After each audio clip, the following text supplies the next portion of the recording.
Women, if you're not ready to be triggered, don't listen to this because this reading is super potent. Are you ready?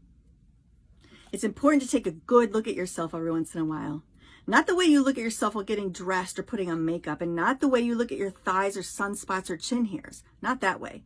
I mean, you need to look dead into your own eyes at your real self.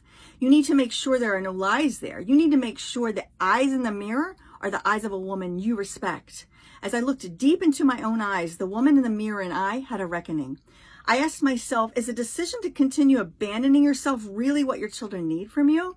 Mothers have martyred themselves in their children's names since the beginning of time. We have lived as if she who disappears the most loves the most. We have been conditioned to prove our love by slowly ceasing to exist.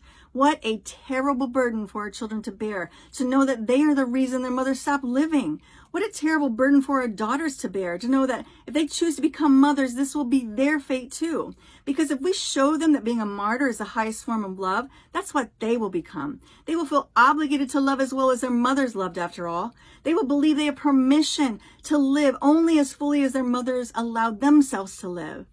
If we keep passing down the legacy of martyrdom to our daughters, with whom does it end? Which woman ever gets to live? And when does the death sentence begin?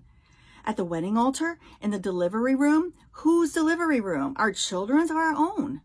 When we call martyrdom love, we teach our children that when love begins, life ends. This is why Jung suggested there is no greater burden on a child than the unlived life of a parent.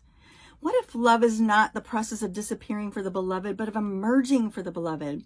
What if a mother's responsibility is teaching her children that love does not lock the lover away, but frees her?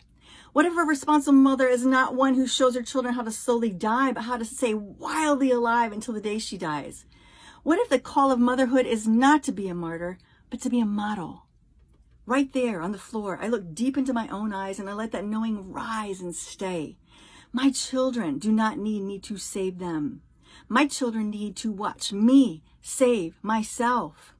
I'd quit using my children as an excuse to not be brave and start seeing them as my reason to be brave. I would leave their father and I would claim friendship and fire love, or I would be alone. But I would never again be alone in a relationship and pretend that was love. I would never again settle for a relationship or life less beautiful than the one I'd want for my own child. Yes.